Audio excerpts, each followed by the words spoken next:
मुल्क भर में इंतखाबी अमले की तरबियत मुअत्तल, इलेक्शन प्रोसेस रुक गया। इलेक्शन कमीशन ने हाथ झाड़ लिए, कहा कि जिम्मेदार वो नहीं PTI है जिसने आरओज और DROs की तकर्री चैलेंज की। आरओज और DROs की तकर्रियां मुअत्तल होने पर उनकी तरबियत रोकना पड़ी।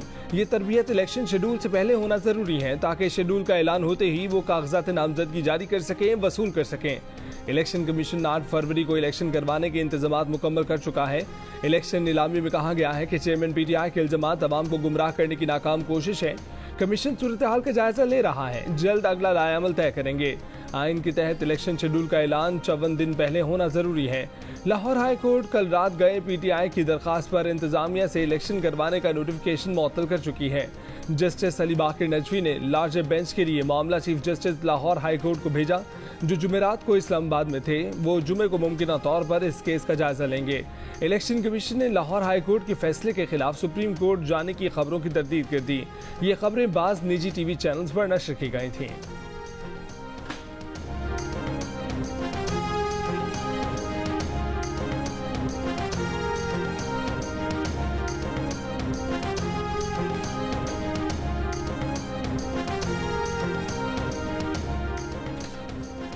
मुस्लिम लीग नून का PTI पर इलेक्शन मुलतवी कराने की साजिश का इल्जाम। आम इंतखाबात 8 फरवरी को ही करवाने का मुतालबा। सदर मुस्लिम लीग नून शहबाज शरीफ ने कहा कि PTI आम इंतखाबात के खिलाफ साजिश कर रही है।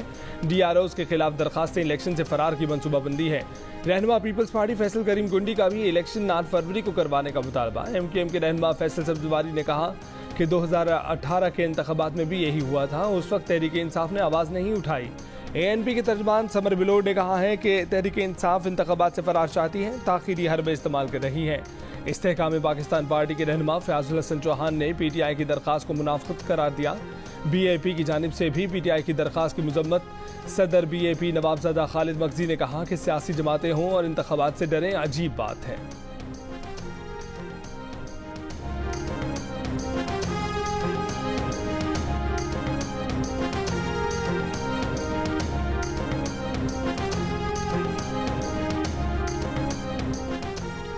लाहौर हाई कोर्ट से हुक्म इम्तना के बायस इलेक्शन में ताखीर का खदशा है। मेरा ख्याल है कि हम लाहौर हाई कोर्ट से अपनी दरखास्त वापस ले लेंगे। तहरीक इंसाफ के सीनियर रहनुमा अली जफर की GO न्यूज़ के प्रोग्राम आज शाहजेब खानजादा के साथ में बातचीत। कहा कि लाहौर हाई कोर्ट से हुक्म इम्तना के हवाले से PTI पर तनकीद थोड़ी सही लगती है। मेच्योर पॉलिसी के तहत हमें पुरानी बातें छोड़ देनी चाहिए। PTI का मौक़िफ़ ये है कि इलेक्शन आज़ादाना और मुनसिफाना हो और रिटर्निंग अफसरान अदलिया की जानिब से हों।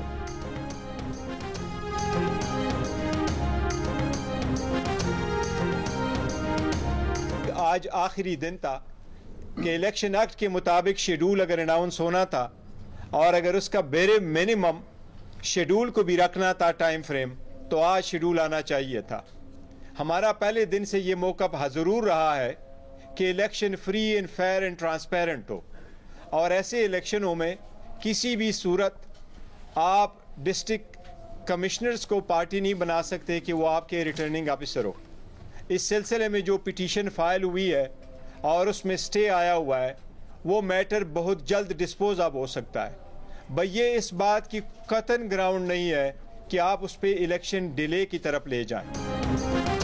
इलेक्शन कमीशन के RO से मुतल्लिक नोटिफिकेशन से इलेक्शन मुलतवी होने का खदशा है। आज इलेक्शन का शेड्यूल आना था लेकिन जारी नहीं हुआ। ROs के खिलाफ हमारी दरखास्त की बुनियाद पर इलेक्शन मुलतवी नहीं होने चाहिए।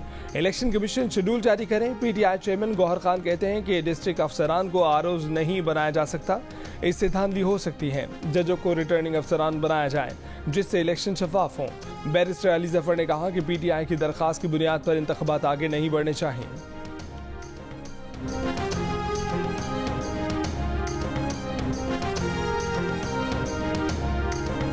उससे दुश्मनी करने वालों ने मेरे पाकिस्तान को क्यों निशाना बनाया? मेरे अवाम का क्या कसूर था, उनको क्यों निशाना बनाया? चलें, किसी लाडले को लाने के लिए मुझे हटाना, झूठे मुकदमात में फंसाना और सजाएं दिलवाना जरूरी था, लेकिन पाकिस्तान को किस जुर्म की सजा दी गई? आज मेरे दिल और दिमाग में ये सवाल अंगारे की तरह सुलग रहा है। आपने ऐसा क्या गुनाह किया कि आपको मुझसे भी ज्यादा शदीद, मुझसे भी ज्यादा संगीन सजाएं दी गई? किसी लाडले को लाने के लिए मुझे हटाना जरूरी था, सजाएं दिलवाना जरूरी था, तो पाकिस्तान को किस जुर्म की सजा दी गई? आलमी बिरादरी के मुअज़्ज़िज़ रुकन पाकिस्तान को आलमी सतह पर तनहा क्यों कर दिया गया? नवाज शरीफ का कौम से खिताब, कहा कि आज उनके दिलो दिमाग में ये सवाल अंगारे की तरह सुलग रहा है कि अवाम का क्या कसूर था, उन्हें किस जुर्म में नवाज शरीफ से ज्यादा संगीन सजाएं दी गईं, उनके घरों के चूल्हे क्यों बुझाए गए, सेहत की सहूलत से क्यों महरूम किया गया? नवाज शरीफ ने कहा कि मेरे शहरियों, आपने किसी अदालत से रुजू नहीं करना, आप खुद जज हैं। उम्मीद है कि आप 8 फरवरी को फैसला सुनाएंगे और खुद ही अपनी सजाओं का खात्मा करके खुद को उन सजाओं से बरियत दिलवाएंगे। अदालत ने उन्हें हर इल्जाम से बरी कर दिया है, लेकिन खुशी तब होगी जब अवाम बरी होंगे।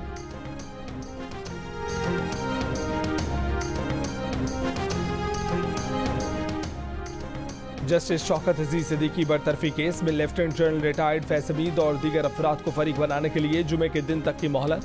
सुप्रीम कोर्ट ने कहा कि केस में जिन पर इल्जामात आयद किए गए उनको फरीक बनाया जाना जरूरी है। जो फरीक नहीं वो अपना मौक़िफ़ अदालत के सामने कैसे रखेगा? जस्टिस जमाल खान मंदोखेल ने शौकत अजीज के वकील हामिद खान से सवाल किया कि आपका इल्जाम एक शख्स पर है या इदारे पर। हामिद खान ने कहा कि उन्होंने मुतफर्रिक दरख्वास्त में फैज़ हमीद और ISI के ब्रिगेडियर का घर आने का जिक्र किया।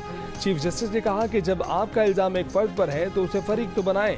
हामिद खान बोले कि उन्हें उस वक्त मौका नहीं दिया गया था। चीफ जस्टिस ने कहा कि अब तो आपके पास मौका भी है, अगर इस शख्स को फरीक नहीं बनाते तो उसका नाम अब यहाँ ना लीजिएगा, फैसला आपको खुद करना है। मजीद समाअत जुमे तक मुलतवी।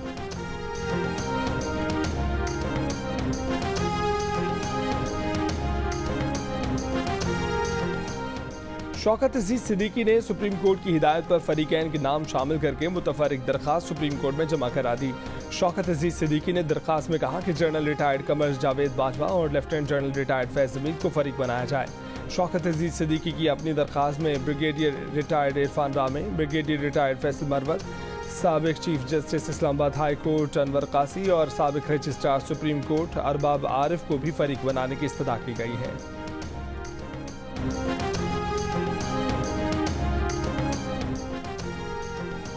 सुप्रीम जुडिशल काउंसिल ने जस्टिस मज़ाहिर नकवी को मिसकंडक्ट रेफरेंस में जवाब जमा कराने के लिए 1 जनवरी तक की मोहलत दे दी। कहा कि 1 जनवरी के बाद मोहलत नहीं मिलेगी। अगर जस्टिस मज़ाहिर नकवी का जवाब तसल्ली बख्श हुआ तो काउंसिल कार्रवाई खत्म कर देगी। चीफ जस्टिस काजी फैज़ ईसा ने कहा कि अपने साथी जज के खिलाफ कार्रवाई करना बहुत तकलीफ दे अमल होता है। हमें अच्छा नहीं लगता कि साथी जज को कटहरे में खड़ा करके सवाल जवाब करें। ऑडियो लीक्स में दिखाना होगा कि ऑडियोज दुरुस्त हैं या नहीं। आजकल तो कोई भी ऑडियो तोड़ मरोड़ कर बना देता है। जस्टिस मज़ाहिर नकवी की दरख्वास्त पर सुप्रीम जुडिशल काउंसिल ने कार्रवाई भी ओपन कर दी। मजीद समाअत 11 जनवरी तक मुलतवी।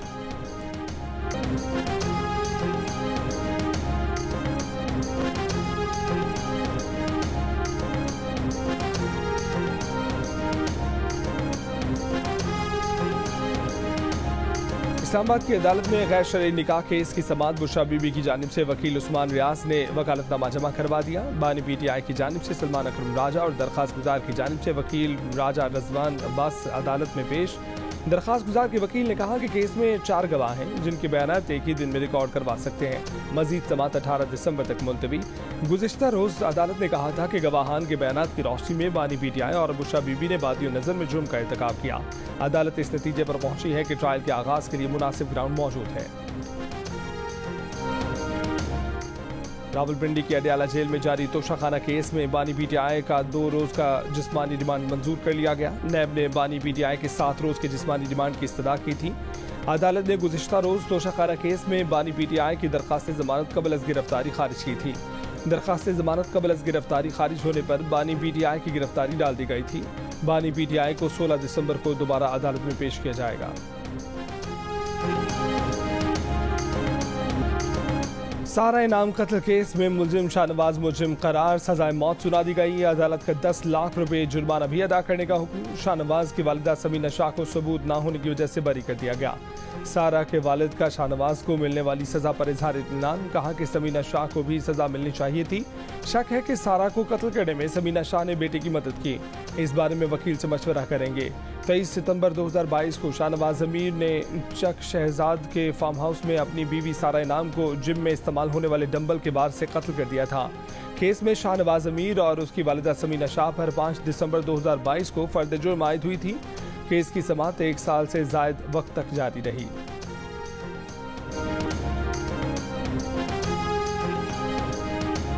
जज ने मारा, उसकी बीवी ने मारा, बच्चों ने मारा। इस्लामाबाद में जज के घर काम करने वाली तशद्दुद की शिकार कमसिन बच्ची रिजवाना का इंसाफ की फराहमी का मुतालबा। इस्लामाबाद पुलिस के सामने बयान रिकॉर्ड करा दिया। जियो न्यूज़ से बात करते हुए कहा कि उसे डंडों और बल्ले से मारा जाता था, छुरियां चुभोई जाती थी। जज भी दीवार पर सर मारता था। उनको भी ऐसे मारा जाए जैसे उन्होंने उसे मारा है। चाइल्ड प्रोटेक्शन ब्यूरो पंजाब की चेयरपर्सन सारा अहमद का कहना है कि इस्लामाबाद पुलिस ने घरेलू तशद्दुद की शिकार रिजवाना का बयान ले लिया है। बयान से पहले रिजवाना से कहा था कि तुमने घबराना नहीं, किसी के कहने पर बयान तब्दील नहीं करना।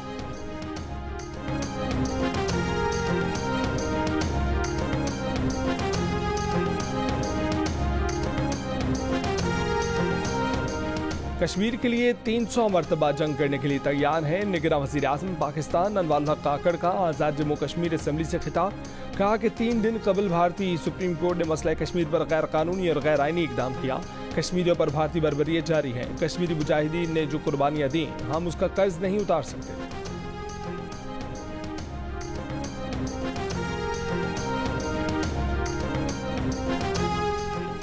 पाक फौज के सरबराह जनरल आसिम मुनीर की अमरीकी वजीर दिफा से पेंटागन में मुलाकात। अमरीकी वजीर दिफा लॉयड ऑस्टिन ने आर्मी चीफ की पेंटागन में मेजबानी की। दोनों ओहदेदारों ने इलाकाई सलामती पर गुफ्तगू की। दो तरफा दिफाई ताउन के मुमकिन शोबों पर भी तबादला ख्याल किया।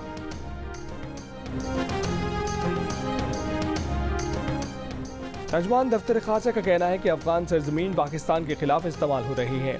पाकिस्तान ने डेरा इस्माइल खान हमले के सबूत अफगान हुकाम के हवाले किए और अफगानिस्तान ने डेरा इस्माइल खान हमले की तहकीकात की यकीन दहानी कराई है। आर्मी चीफ के दौरे अमरीका से मुतल्लिक तर्जुमान दफ्तर खारजा ने कहा कि दौरे में पाकिस्तानी वजारत खारजा का किरदार शामिल है।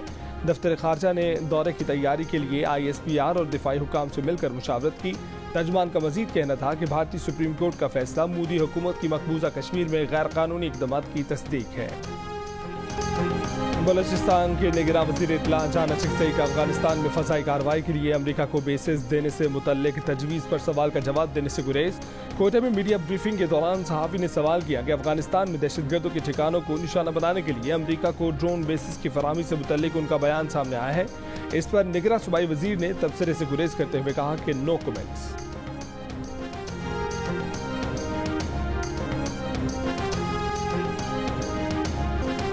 पर्थ टेस्ट में डेविड वार्नर का बल्ला चला। उस्मान ख्वाजा के साथ सेंचुरी शिराकत लगाई, फिर खुद सेंचुरी बनाई। पाकिस्तानी फील्डर्स ने 3 कैच गिरा दिए। सरफराज ने स्टंप मिस किया। उसी गेंद पर बाबर की रन आउट करने की कोशिश भी बेकार गई। आगा सलमान ने तो कैच लेने की कोशिश भी ना की। कमेंटेटर्स ने भी कहका लगा दिया। पहला टेस्ट खेलने वाले आमिर जमाल ने वार्नर और हेड की विकेटें हासिल की। खुर्रम शहजाद ने डेब्यू पर स्टीव स्मिथ को चलता किया। शाहीन आफरीदी ने उस्मान ख्वाजा और फहीम अशरफ ने लेबुशेन को पवेलियन भेजा। ऑस्ट्रेलिया ने पहले दिन 5 विकेटों पर 346 रन बना लिए।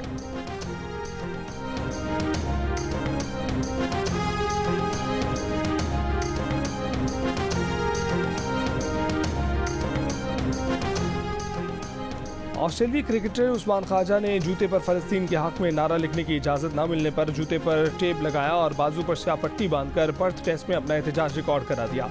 गुज़िश्ता रोज़ उस्मान ख्वाजा ने सोशल मीडिया पैगाम में कहा था कि वो ICC का एहतराम करते हैं। जूते पर जो लिखा वो सियासी नहीं, वो उसके लिए फाइट करेंगे।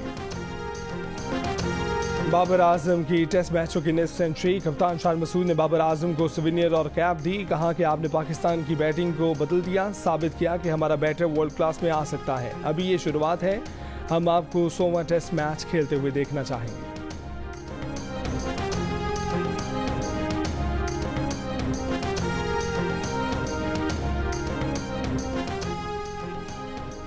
सरमायाकारी की शोबे में 3 दिन में खुशखबरियों की हैट्रिक। PTCL ने टेलीनॉर के 100% हिस्से खरीद लिए। PTCL का इंतजामी कंट्रोल मुत्तहिदा अरब अमीरात की कंपनी इत्तसलात के पास है। इससे पहले स्विस ऑयल मार्केटिंग कंपनी ने पाकिस्तान में $10 करोड़ सरमायाकारी का मुआहदा किया, जबकि सऊदी आरामको ने gas and oil Pakistan limited के 40% शेयर्स खरीदने के लिए मुआहदा किया था। इत्तसलात और टेलीनॉर के वफ़द की वफाकी वज़ीर IT डॉक्टर उमर सैफ से भी मुलाकात।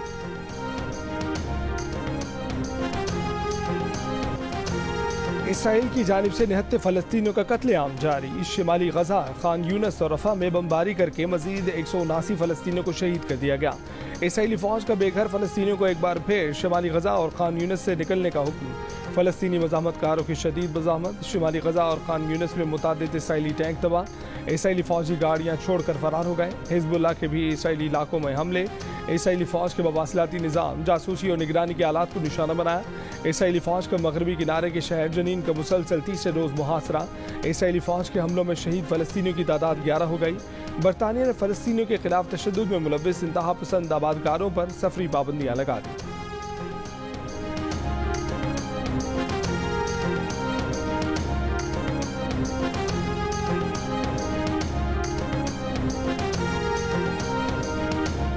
अमेरिका ने इसराइल को शहरियों की अमवात पर अपनी तशवीश से आगाह कर दिया। कौमी सलामती पर व्हाइट हाउस के तर्जमान जॉन कर्बी ने कहा कि हमने फौजी कार्रवाई के खिलाफ कानूनी चाराजोई से आगाह कर दिया है।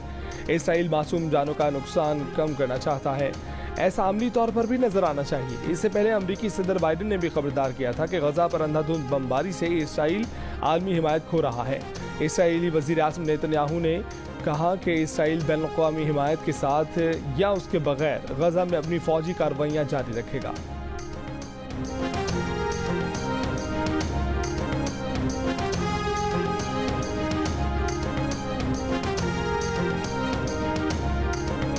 निगरान वज़ीर आज़म अनवारुल हक काकड़ ने कहा है कि दो रियासती हल ही मसला फ़लस्तीन का वाहिद हल है। एक इंटरव्यू में उन्होंने कहा कि कायदे आज़म ने इसराइल के मामले पर जो राय दी थी उससे इख्तलाफ करना कुफ्र नहीं होगा।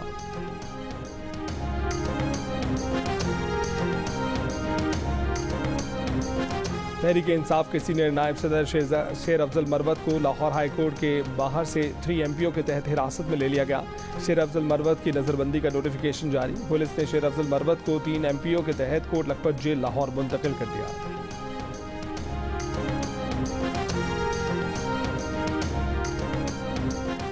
पाकिस्तान तहरीक इंसाफ 17 दिसंबर को ऑनलाइन जलसा करेगी। मुख्तलिफ रहनुमा खिताब करेंगे। बानी चेयरमैन PTI की बहन अलीमा खान का कहना है कि बानी PTI को भी जुल्फ़िकार अली भुट्टो के रास्ते पर ले जाया जा रहा है। बानी PTI को फांसी के फंदे से बचाएंगे। अडयाला जेल के बाहर मीडिया से गुफ्तगू में अलीमा खान ने कहा कि जनरल बाजवा ने आवाम की मुंतखब हुकूमत को गिराया। जनरल बाजवा हुसैन हक्कानी और डोनाल्ड लू मुंतखब हुकूमत को गिराने में मुलव्विस है। अमरीकी रियासत बता दे कि डोनाल्ड लू ने क्या पैगाम दिया था।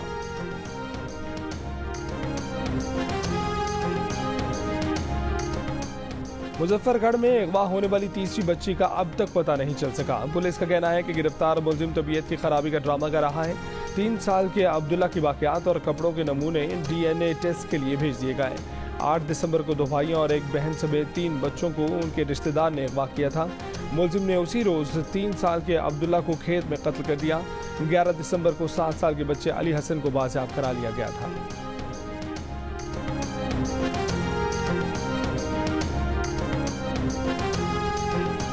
सिंध हाई कोर्ट ने कंटोनमेंट बोर्ड्स की जानिब से प्रॉपर्टी टैक्स की वसूली को गैर कानूनी करार दे दिया। कंटोनमेंट बोर्ड्स की जानिब से प्रॉपर्टी टैक्स की वसूली के खिलाफ दरखास्त पर समाअत के दौरान अदालत ने कहा कि 18वीं तरमीम के बाद कंटोनमेंट बोर्ड्स ने जो टैक्स लिए हैं रिहायशी वो पैसे वापस ले सकते हैं। अदालत ने कंटोनमेंट बोर्ड्स के वकील की इस्तदा पर फैसला 30 दिन के लिए मुअत्तल भी कर दिया।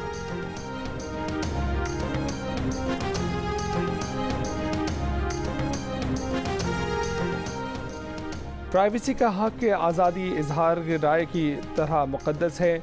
किसी कानूनी जवाज़ के बगैर माइक और कैमरे के जरिए किसी की प्राइवेसी को मुतासर करने की इजाज़त नहीं दी जा सकती। लाहौर हाई कोर्ट ने ज़ेर हिरासत मुलज़मान के इंटरव्यू करने के खिलाफ दायर दरखास्त पर तहरीरी हुक्मनामा जारी कर दिया। अदालत ने कहा कि कोई सरकारी ओहदेदार जो ऐसे किसी अमल की हिमायत करेगा वो अपने किए का जिम्मेदार होगा। आइंदा समाअत पर एडवोकेट जनरल पंजाब और एडिशनल अटॉर्नी जनरल को अदालत की मुआवनत की हिदायत।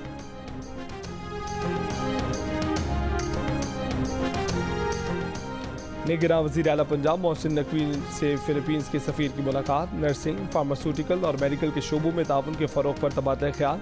फिलीपीन और पंजाब की यूनिवर्सिटियों के तलबा के लिए बाहमी दाखिलों की तजवीज़ पर इत्तफाक। फिलीपीन पंजाब से 1000 तालिबात को नर्सिंग ट्रेनिंग देगा। निगरान वज़ीर आला ने कहा कि पंजाब में नर्सिंग के शोबे में फिलीपीन के ताउन का खैर मकदम करेंगे।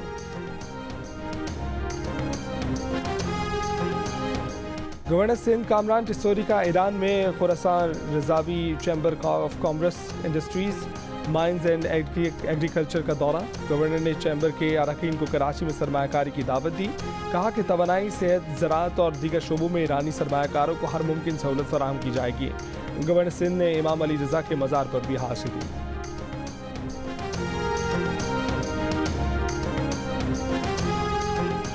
जूनियर हॉकी वर्ल्ड कप में ऑस्ट्रेलिया ने पाकिस्तान को 5 के मुकाबले में 7 गोल से शिकस्त देकर 5वीं और 6ठी पोजीशन से भी महरूम कर दिया।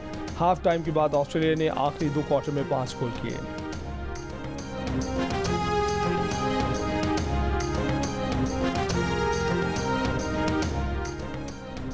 लास वेगस में होगी आज कराटे कॉम्बैट लीग, जिसमें अमेरिका, कनाडा और ब्राजील समेत कई ममालिक के कराटेकाज एक्शन में नजर आएंगे। पाकिस्तान के शासे ब्रिंद लाइट वेट में इटली के फेडरिको ओएला से मुकाबला करेंगे। तमाम दिलचस्प फाइट जियो सुपर आज सुबह 7 बजे से बराह रास्त नशर करेगा।